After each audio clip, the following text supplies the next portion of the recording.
Hi. അപ്പോൾ വിഷുവൊക്കെ എല്ലാവരും അടിച്ച് പൊളിച്ചുകൊണ്ടിരിക്കുകയായിരിക്കും അല്ലേ? എല്ലാവർക്കും ഹാപ്പി വിഷു. അപ്പോൾ നമ്മളെ വീട്ടിൽ മക്കളുള്ളവരാണെങ്കിൽ ഒരുപാട് കമ്പിത്തിരി മത്താപ്പൊക്കെ വാങ്ങിയിട്ടുണ്ടാവും അല്ലേ? മക്കളായതുകൊണ്ട് തന്നെ അവർ നല്ല അശ്രദ്ധ കാരണം കൈ പൊള്ളിക്കാൻ സാധ്യതയുണ്ട്. എന്നിട്ടതാ ഇതിൽ കാണും പോലെ കമ്പിത്തിരി ആയാലും മത്താപ്പായാലും ഇങ്ങനെ കുത്തി വെച്ചിട്ട് കത്തിക്കാം. അവർ കൈ പൊള്ളുന്നുള്ള പേടി വേണ്ട. അപ്പം നിങ്ങൾക്ക് ഉണ്ടാകുന്നൊരു ഡൗട്ട് എന്താണെന്ന് വെച്ചാൽ ഇതെങ്ങനെ കത്തി തീരുമ്പോൾ എടുക്കുന്നല്ലേ? അതിനും ഇവിടെ പോകാൻ വഴിയുണ്ട്. മക്കളെ സേഫ്റ്റി ആണല്ലോ നമുക്ക് എല്ലാത്തിനെക്കാട്ടും വലുതാ.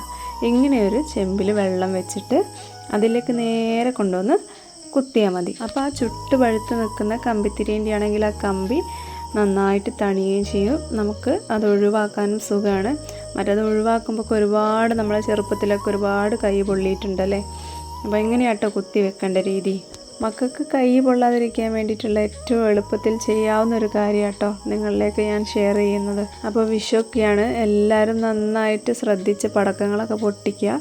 മക്കൾക്ക് കൊടുക്കുന്നത് ഇതുപോലെയൊക്കെ കൊടുക്കുക. അപ്പോൾ ബായ്.